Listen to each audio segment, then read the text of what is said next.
Hamas imethibitisha kuwa iko tayari kusalimisha silaha na kufanya ukanda wa Gaza kuwa eneo lisilo na silaha baada ya mazungumzo ya moja kwa moja na Jared Kushner, mshauri na mkwe wa rais wa Marekani Donald Trump, kulingana na ripoti ya Axios.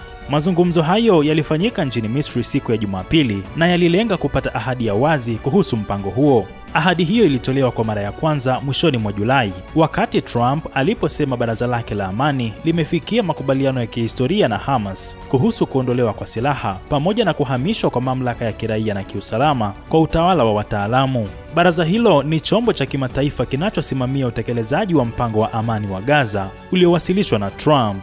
Kwa upande wake, baraza la amani linatarajiwa kuishinikiza Israel kuchukua hatua zinazolingana, ikiwemo kuanza kuwaondoa wanajeshi wake katika maeneo ya Gaza. Pia linakusudia kuharakisha utoaji wa misaada ya kibinadamu na juhudi za ujenzi mpya wa eneo hilo. Katika mkutano huo wa ana kwa ana uliodumu kwa dakika 90, Kushner alimweleza kiongozi wa kisiasa wa Hamas Khalil al-Hayya kwamba kundi hilo linapaswa kuchukua hatua zinazoonekana kuhusu kuondoa silaha ikiwa linataka Israel nayo ichukue hatua zake. Al-Hayya alimuomba Kushner amfikishie Trump ujumbe kwamba Hamas bado imejitolea kusalimisha silaha zake.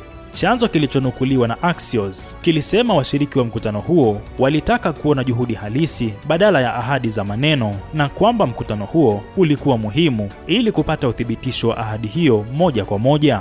Mkuu wa ujasusi wa Misri Hassan Rashad, mwanadiplomasia wa Qatar Ali Al-Thawadi, afisa mwandamizi wa Uturuki, wawakilishi wa baraza la amani na waziri mkuu wa zamani wa Uingereza Tony Blair pia walihudhuria mkutano huo. Baadaye, Hamas ilisema bado imejitolea kutekeleza mpango huo, ikitaja kusitishwa kwa mapigano kwa kudumu, kuondoka kabisa kwa majeshi ya Israel na kuendelea kwa misaada na ujenzi mpya. Hata hivyo, taarifa hiyo haikutaja wazi suala la kuondoa silaha. Kushner anatarajiwa kukutana na waziri mkuu wa Israel Benjamin Netanyahu siku ya Jumatatu kujadili hatua za pande zote.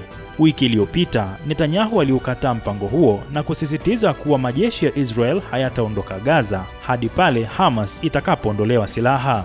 Wakati huo huo, mawaziri wa mambo ya nje wa Uturuki, Misri, Indonesia, Jordan, Pakistan, Qatar, Saudi Arabia na Umoja wa Falme za Kiarabu walitoa taarifa ya pamoja wakilaani kukataliwa kwa mfumo huo wa amani na Israel pamoja na kukataliwa kwa wazo la kuanzishwa kwa taifa la Palestina.